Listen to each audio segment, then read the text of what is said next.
Bayan ng Pilipinas, may isang pangkat na kahit ilang beses sinakop ang bansa, hindi nila isinuko ang kanilang lupa.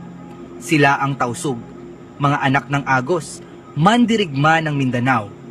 Laban sa Espanyol, noong 1638, nagpadala ng 2,000 sundalo ang Espanya upang sakupin ang Sulu. Nakuha nila ang Holo, pero hindi ang katapatan ng Tausug.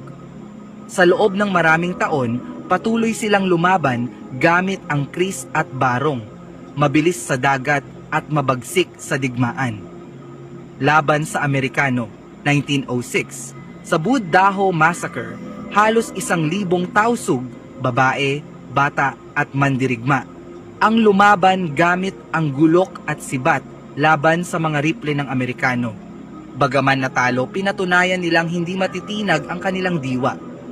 Laban sa Hapon, 1940s, noong ikalawang digmaang pandaigdig, ginamit ng Tausug ang gerilyang taktika upang labanan ang mga Hapones, kahit limitado ang kanilang armas.